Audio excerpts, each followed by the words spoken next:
Што можат да ни кажат научниците за најголемите животни како ајкули, крокодили, пајаци? Сарцосусус император, наречени како суперкрок, беше животно од ерата на Креда, кое тежело околу 8 тона и долго 12 метри. Најголемите животни од овој вид можат да ни кажат многу за биологијата, без разлика дали се работи за стравопочит, страв или едноставно фасцинација. Луѓето сакаат нешта кои се големи. Затоа не е изненадување што големата бела ајкула, латински Каркародон картарис, долга 20 метри, најголемата видена досега, има ли некаква вредност само да се раскаже? Приказната за голема ајкула, нели Крис Фишер, основач на ОВЕР, Организација за собирање на податоци која господи означила и следи некои од најголемите били ајкули на земјата. Сепак Фишер вели дека ако такво животно е безбедно заробено, земено примероци, означено и пуштено, тогаш тоа може да биде корисно за науката. Следењето, на пример, може да открие каде се парат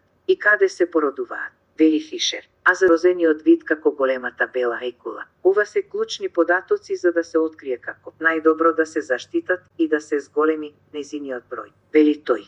Прозорец во минатото. Постои уште една добра причина да се документираат. Најголемите тие можат да ни кажат за минатото. Навистина големите животни се полни со корисни податоци, вели Стефани Драмфелер Фортон, која ги проучува древните крокодилски на Универзитетот во Тенеси. Например, кога се обидуваме да дознаеме што јадел 12 метарскиот суперкрок во периодот на Креда, корисно е да се проучува исхраната на најголемите крокодили на денешницата. Лук кој почина во заробеништво на Филипините во 2013 година, веројатно јадеше риби, птици и цицачи, па дури и добиток во дивината. Можеме да правиме предвидувања врз основа на живи форми, а тоа вклучува и гледање на некои од најголемите, вели Драмфелер Фортон. Во исто време, денешните мерења можат да се искористат за да се покаже како живите видови се промениле како одговор на ловот, риболовот и другите човечки влијанија. Ако го погледнете историскиот запис за некој од овие животни,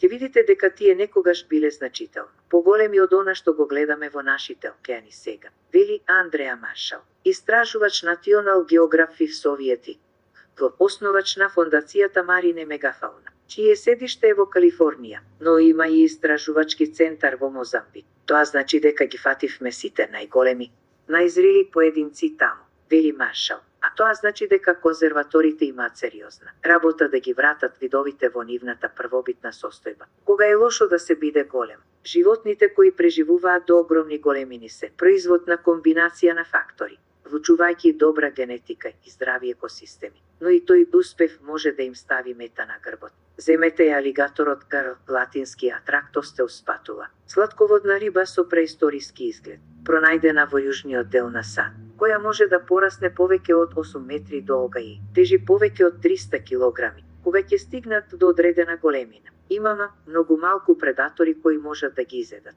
вели Соломон Дејвид, воден екологист на Државниот универзитет Николс во Луизијана, САД. Дејвид вели дека сега се убиваат премногу импресивни риби како трофеи, а тоа има негативни последици за видот, кој се смета за редок и загрозен во некои делови од неговиот опсег. Научниците веќе покажаа дека ловот може да доведе до помали популации, додека ловократството може да доведе до тоа слоновите да се родат целосно без заби. Ги таргетираме најголемите и најлошите од одредена популација, вели Дејвид. Значи ние всушност ги отстрануваме тие гени кои господи прават толку големи засенчени видови. Има уште една лоша страна на фасцинацијата со најголемите животни може да го одвлече вниманието. У животните кои не се изворедни, велат некои експерти, постојат околу 500 видови ајкули, вклучувајќи ги помалку познатите и помалите. Пепоретовата акула, латински Хемискилиум оцелатум, морските ангели, латински Скуатина и ајкулата ѓавол, латински Мицукарина овстони,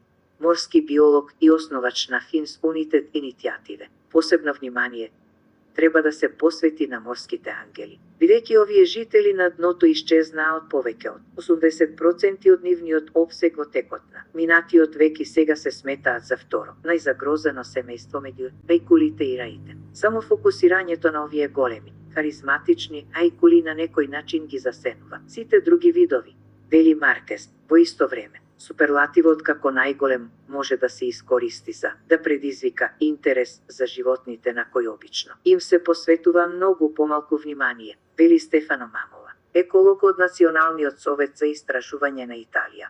Во 2017 година, Мамола објави студија во која беа прикажани речиси 100 пајаци кои соборуваат рекорди. Тие го вклучуваат голиот латински терафоза блонди од Јужна Америка, најтешкиот пајак. Тежи приближно околу 170 грама, и джиновскиот лооски пајак латински фетеропода. Максима од пештерите во Лаос, кој има најголем распон на нозете широк околу една човечка нога. Ако можете да ги заинтересирате луѓето за одличните карактеристики, кои се малку екстремни, тогаш се надеваме дека пајаците ќе бидат попривлечни, вели Мамола. И ова може да се претвори во подобра јавна свест за овие запоставени животни. Автор Иван Ефтимов.